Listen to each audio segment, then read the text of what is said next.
దగ్గరికి తీసుకెళ్ళి అన్న వీళ్ళు ముసాయిగా ఓటర్ లిస్ట్ ఇచ్చారు, మేము ఫామ్ 6 మా అన్న మా కొడుకు మా తమ్ముడు కువైట్ లో ఉన్నాడు, దుబాయ్ లో ఉన్నాడు, తొలగించాలని చూస్తాం. మీరు ఎక్కడ ఈ ఓటు గురించి ఆధారపడాల్సిన పని లేదు, భయపడాల్సిన పని లేదు. ఎన్ని ఓటుకు ఆ బిఎల్ఏతో రోజు ఎప్పటికప్పటికి నేను రిలేషన్ చూసుకొని లేదు జాగ్రత్తగా చేసుకోవాలి. ఎందుకంటే మీ మీద చాలా బాధ్యత ఉంది. గతంలో మాదిరిగా పరిస్థితుల్లో అతను చంద్రబాబు నాయుడు దాదాపు మనకు ఎవరికి తెలియదు 42 లక్షల ఓట్లు తొలగించడం జరిగింది. అప్పుడు మనకు ఉన్నటువంటి ఎంపీలు, మనకు ఉన్నటువంటి జిల్లా అధ్యక్షులు, మన మాజీ ముఖ్యమంత్రులు జగన్మోహన్ రెడ్డి గారు మీరు ఓట్లు తొలగించడం జరిగింది. మాకు ఆ యొక్క లిస్ట్ ఇవ్వండి అంటే వాళ్ళు ఏది ఇవ్వలేకపోయి ఆ సేవావంతుల యాప్ మీద యాక్షన్ తీసుకొని మళ్ళీ 42 లక్షలే కాబట్టి 175 సీట్లకు 150 సీట్లు అత్యధిక మెజారిటీ రాష్ట్రంలో రావడం జరిగింది. ఎవరు ఊహించలేదు ఎంత 5 లక్షల ఓట్లు. ఒక అయ్యే మనం కోల్పోయే ముందు చూసుకోకుండా బియ్యలేదు నియోజకవర్గ ఆలోచన చేయండి. వాళ్ళ సొంత ప్రభుత్వం ఉంది, ఒక్కొక్క ఓటు 10 మంది పెట్టి సర్వే చేసే సత్తా కూడా ఉంది. వాళ్ళని ఎస్ఐఆర్ వదిలేదంటే వాళ్ళు చూసుకోలేక వాళ్ళు బియ్యలేదు సరిగ్గా చేయలేక ఓటుగా పెద్దది కోర్టులు పోతే, ఇది ముఖ్యమైన పాయింట్ మీరు వినాలి. మమతా బెనర్జీ కోర్టులు పోతే మాకు సరిగా రిసీవ్ కాపీ ఇవ్వలేదు, మాకు సరిగ్గా సమాధానం చెప్పలేదంటే 2 నెలల టైంలో మీరు చూసుకోక మీ నియోజకవర్గంలో మీరు చేయలేని పరిస్థితుల్లో ఇది ఈసీ పరిధిలో ఉంది, మేమేం చేయలేము. ముఖ్యంగా మనకు 3 ఏళ్ళ ఎలక్షన్ ఎవరు నిర్లక్ష్యపడద్దు. ఇప్పుడు రాబోయే రోజుల్లో స్థానిక సంస్థల ఎలక్షన్లు కావచ్చు, డెప్యూటీసీలు కావచ్చు, మున్సిపాలిటీ మీరు గట్టిగా పనిచేసి మంచి పేరు తీసుకోవాలని తెలుపుకుంటూ పెద్ద ధన్యవాదాలు తెలుపుకున్నాం. ఎందుకంటే రాష్ట్రంలో కల్లా కడప జిల్లాలో 7 బిఎల్ఏలు కంప్లీట్ చేసుకున్నాం. ఈ రోజు లాస్ట్ మీటింగ్ కూడా కంప్లీట్ చేసుకున్నాం. కడప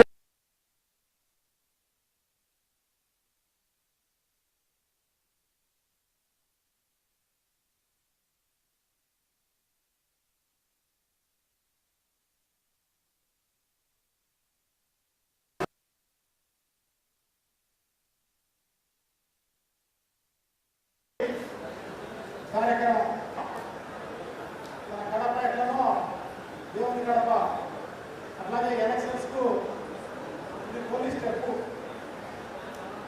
తప్పకుండా దీన్ని అందరూ ధ్యాసగా వినాల్సిన అవసరం తప్పకుండా ఉంది. ఎవరంతా వాళ్ళు మాట్లాడుతున్నారు, ఈ పక్క అందరూ మాట్లాడుతున్నారు, మిగతా వాళ్ళందరూ మన భయంతో మాట్లాడుతున్నారు, ఈ పక్క కూడా అందరూ మాట్లాడుతున్నారు. మాట్లాడకూడదు, వినాలి. తను చెప్పింది గతంలో చెప్పినంతా విన్నారా? ఏమన్నా అర్థమైందా? ఒకరేమన్నా చెప్తారా? Very good. తప్పకుండా, ఎందుకంటే ఇది పల్లెల్లో పెద్ద ప్రాబ్లం ఏమి ఉండదు, చిన్న ఏరియానే ఉంటుంది, అందరికీ తెలిసిన వాళ్ళే ఉంటారు. సో తప్పకుండా ఇది ఈజీగా అక్కడ అయిపోయే కార్యక్రమం జరుగుతుంది.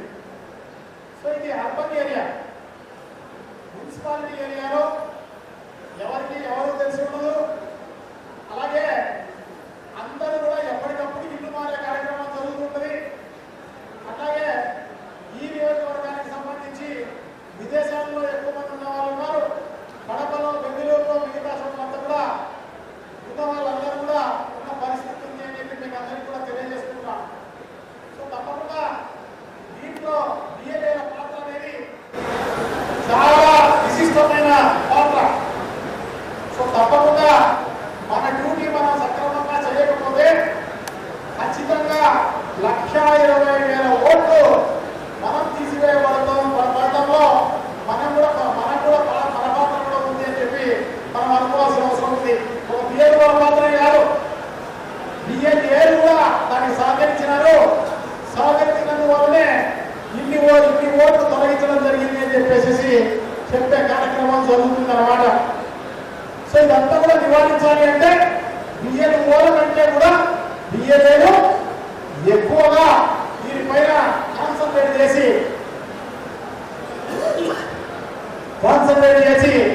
వాటిని కూడా సక్రమంగా నిర్వహించాల్సిన అవసరం తప్పకుండా ఉంది. ఎందుకంటే ఇదంతా కూడా జూన్ 15 నుంచి జూలై 14వ తారీఖు అంటే 30 రోజుల కార్యక్రమం. మనం దీనిపైన వేరే కూడా ఈ కార్యక్రమాన్ని మాత్రమే తీసుకొని చేసేవాళ్ళు మాత్రమే దీంట్లో ఉండవలసిందిగా మేము వాళ్ళందరినీ ప్రార్థిస్తున్నాం. ఏదైనా పని ఉంటే వాళ్ళు అది డ్రాప్ అయిపోయి ఇంకొకరికి ఎవరైనా సజెస్ట్ చేయాల్సిన అవసరం తప్పకుండా ఉంది. అదే డివిజన్కి సంబంధించి లేదంటే అదే బూత్కి సంబంధించి సో ఆ రకంగా చేయాల్సిన అవసరం తప్పకుండా ఉంది. అదే కాకుండా ప్రతి చోట నాకే వస్తే బిఏడిఎల్ వద్దు అని చెప్పి చెప్పడం జరిగింది.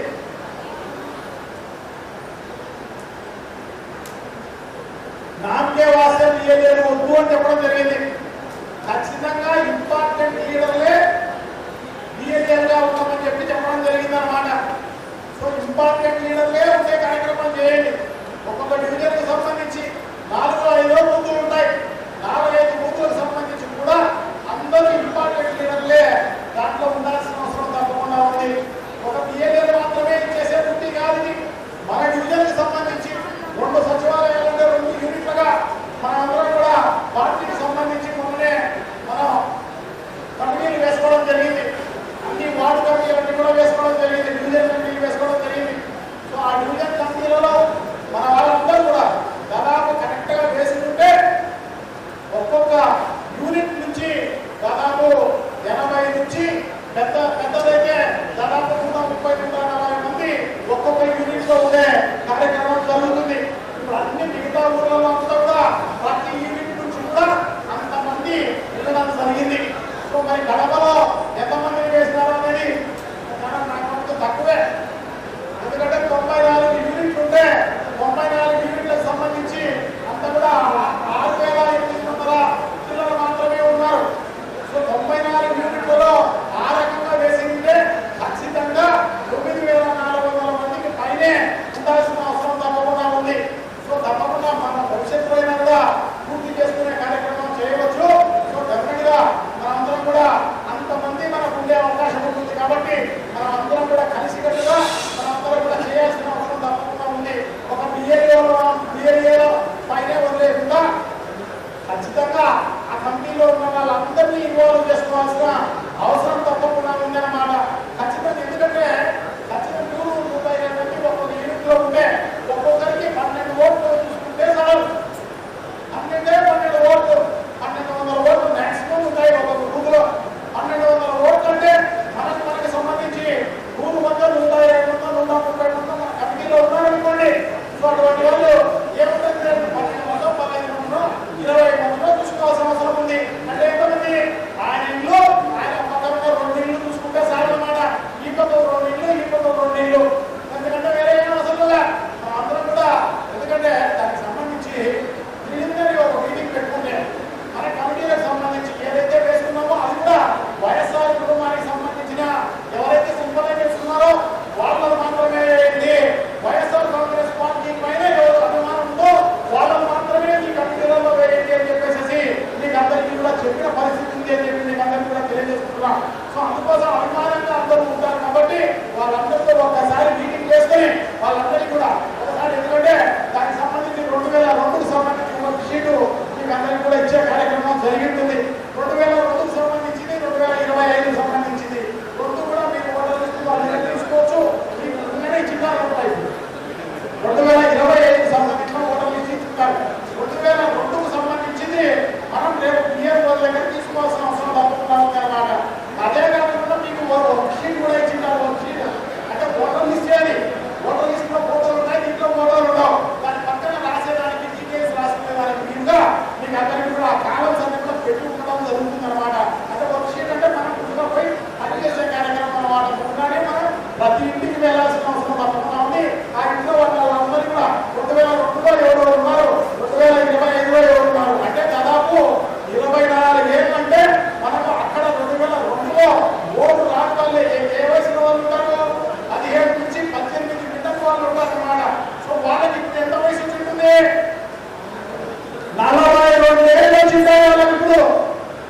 సో వాళ్ళందరూ ఎక్కినారు.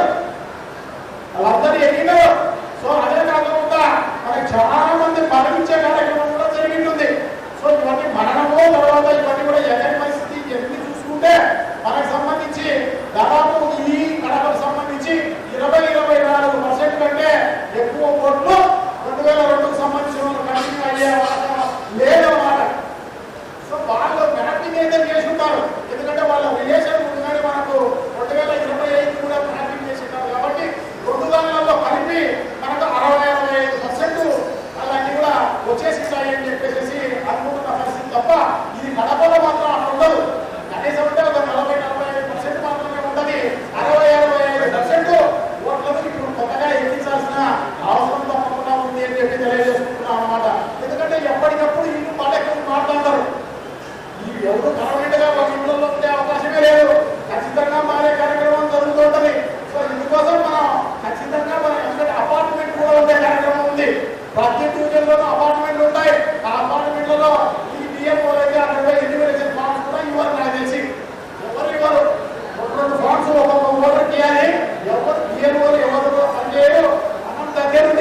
చేయాలి అని చెప్పి మీకు తెలియజేస్తున్నా.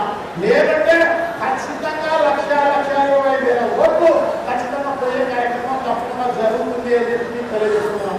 సో అందుకోసమే మన ఓట్లు అనేవి ఖచ్చితంగా మనం తప్పకుండా ఎక్కించాల్సిన అవసరం తప్పకుండా ఉంది.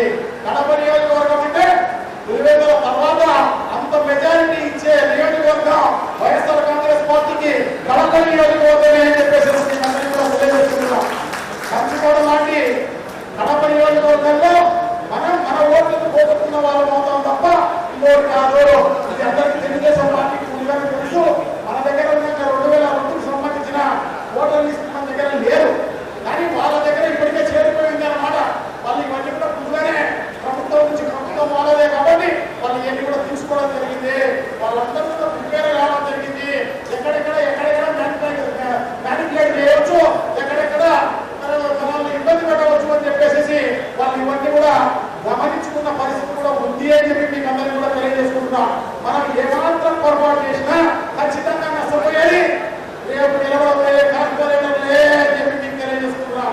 ఎందుకంటే ఎమ్మెల్యే ఎలక్షన్కు దాని తర్వాత 2-3 ఎస్ఎస్ఆర్లు జరగబోతాయి. దాంట్లో ఎక్కిపోయి అయిపోతాం. 2-3 ఎస్ఎస్ఆర్లు ఉంటాయి. ఎందుకంటే 29 ఎలక్షన్ కాబట్టి వాళ్ళు మనకు ఎమ్మెల్యేకి ఏమి ఇబ్బంది అయితే రేపు రాబోయేది కార్పొరేటర్ ఎలక్షన్.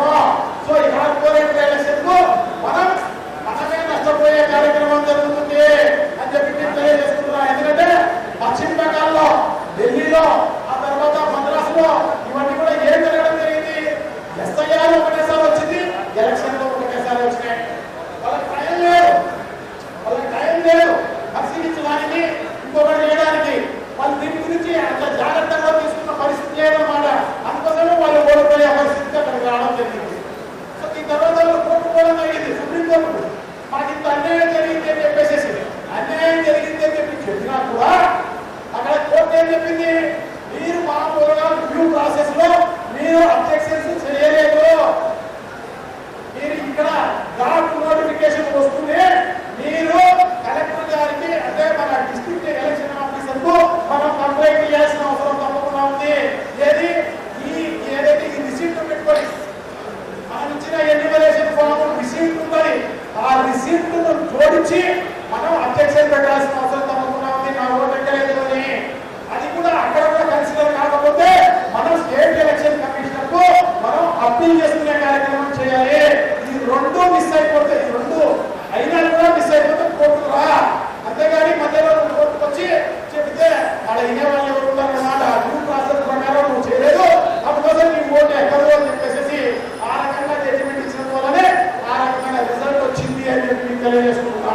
ఇప్పుడు కూడా అదే రాబోతుంది. రేపు ఎస్ఐఆర్ అయిపోతుంది, మన ఎలక్షన్ రాబోతుంది అన్నమాట. నోటిఫికేషన్ వస్తుంది 1 నెలలో 15 రోజుల్లో. మనం ఈ అబ్జెక్షన్ చేసే పరిస్థితి ఉండదు, ఇదంతా ఏమి జరిగే పరిస్థితి ఉండదు. కాబట్టి నష్టపోయేది ఎవరు? అందుకోసం మీరే జాగ్రత్త వహించాల్సిన అవసరం తప్పకుండా ఉంది. మీకోసం జాగ్రత్త పడాల్సిన అవసరం తప్పకుండా ఉంది అని చెప్పి నేను అందరికీ కూడా తెలియజేసుకుంటున్నాను అన్నమాట. సో మిగతా జాగ్రత్తలన్నీ వాళ్ళందరూ కూడా గతంలో చెప్పడం జరిగింది, ఎక్కడ తీసుకోవాలని చెప్పేసి. సో అవన్నీ కూడా మీరు పూర్తి చేయవలసిందిగా మిమ్మల్ని అందరినీ కూడా విజ్ఞప్తి చేస్తున్నాను. సో అదే కాకుండా మనకి సంబంధించి పార్టీకి సంబంధించి కూడా ఐడెంటిటీ కార్డు వెరిఫికేషన్ మనమైతే కమిటీలు వేసుకోవడం జరిగింది. కమిటీలు వేసుకున్నా కూడా డివిజన్ వార్డు కమిటీలన్నీ కూడా మనం వేసుకున్నా కూడా మనం దాన్ని ఐడెంటిఫికేషన్ వెరిఫికేషన్ లో పాల్గొనడం వల్ల మనకి ఐడెంటిటీ రాదు, ఐడెంటిటీ కార్డు మనకు రాదు. మనకి రాకపోతే ఎవరు నష్టపోతారు? మీరే నష్టపోతారు. మిమ్మల్ని నమ్ముకున్నా మన వాళ్ళే నష్టపోతారు, మిమ్మల్ని నమ్ముకొని. అందుకోసమే మీకే చెడ్డ పేరు వచ్చే కార్యక్రమం జరుగుతుంది. రాబోయే కాలంలో ఈ ఐడెంటిటీ కార్డు ఉంటేనే వాళ్ళకు ఉపయోగం ఉంటుంది. ప్రభుత్వం వచ్చిన తర్వాత కూడా వాళ్ళకి అక్కడ స్టోర్ డీలర్షిప్ కావాలన్నా మనకు ఈ ఐడెంటిటీ కార్డు ఉండాల్సిన అవసరం తప్పకుండా ఉంది. ఐడెంటిటీ నెంబర్ కొట్టి చూస్తారన్నమాట. ఎవరైనా సీఎం అయినా అదే చేస్తాడు. పదవి కావాలంటే ఏదైనా పదవి ఇవ్వాలనుకో, ఏదైనా కార్పొరేషన్ చైర్మన్ డైరెక్టర్ ఇంకొకటో ఇంతకుముందంత బైపాస్. మనం ఇక్కడ ఓట్లు లేకపోయినా పర్వాలేదు, వాళ్ళ పదవి వచ్చింది వాళ్ళకు. ఇప్పుడు అక్కడ ఉండదు భవిష్యత్తులో.